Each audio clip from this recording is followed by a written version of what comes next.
Welcome back to Happy Chase Farm. I appreciate you watching.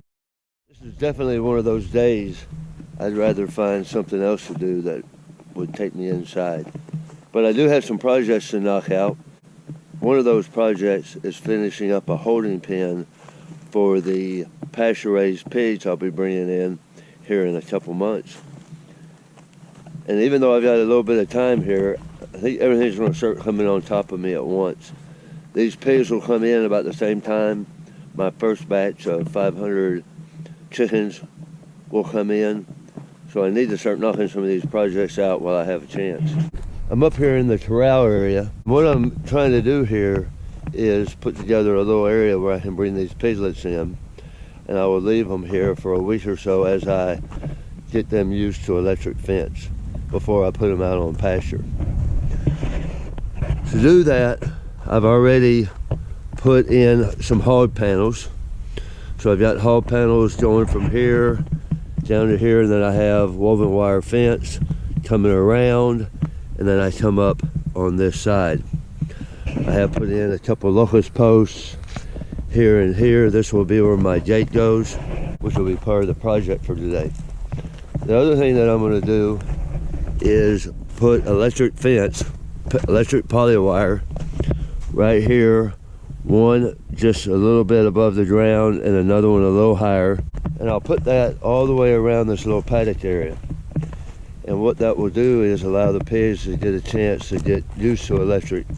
They're definitely going to touch it, and when they touch it, they may go forward or they may go backward. In here with this fencing, they can't get out. Unlike in the pasture, if they were to get electrified and then run through it, they would be loose. So this is where they'll get trained. They'll be up here for about a week. Their waterer, their feeder will be here, and then we'll move everything out to pasture. Here's an old pile of fence boards that I've kept and thrown here, and occasionally I find a use for them. Today, my use for them is to put together this little gate.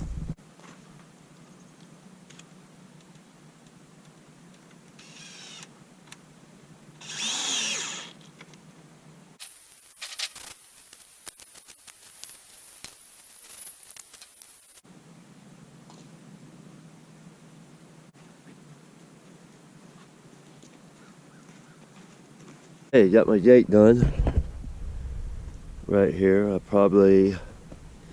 I'm not quite sure how big these pigs, they'll be 50, 60 pounds. I'll have to see whether or not this yap's too big. Otherwise, I was planning on anyway taking a piece of hog panel and just stapling it over it.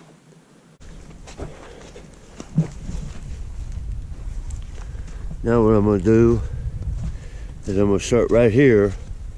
I'm going to run my wire right here around this paddock.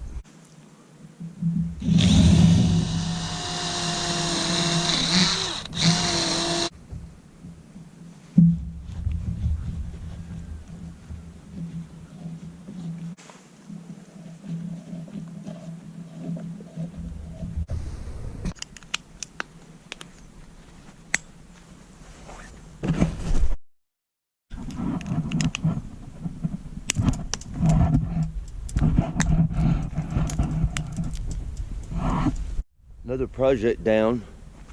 I've got the fence hooked up. The wire right here is where I start and I end. And you can see it, it's white. Goes along around the boundary fence here. And then comes back on itself. Here's the plan with this fence. Right now, this electric is here, and then you see there's a permanent woven wire fence right behind it. When I move these pigs out to pasture, the only thing that'll be there will be these 2 strands of poly wire. When they get bigger, I'll probably even go to 1 strand. What I want them to do when they get in here, they're going to come up and they're going to put their snout on here, and they're going to get a little shock. If they try to go forward, they'll be stopped. I do something very similar. If you look back on some of the prior videos, I've done the same thing with steers when I bring them in. So this works. They will figure it out very quickly. I do have a couple things left to do in here. I've got a waterer. I actually meant to bring it up here today. I need to find a feeder. I don't have one yet. I either need to find one or build one. I'll put those in here. And I think I'm also going to build a cover, some type of little shelter. This would be a nice little holding pen for the sheep as well if I need it when they're up here on the side of the farm. We have the sheep. If you look back over here, you'll see the flock. They're up there in a little piece of woods there. It was pretty convenient. I moved them up that way right here before this ice came. There's a grove of cedars there that they were able to get under. Well, I appreciate you watching the farm blog. If you have any questions, definitely leave me a comment below. Also, you can find out more about the farm at www.coveychasefarm.com. Everyone have a great week.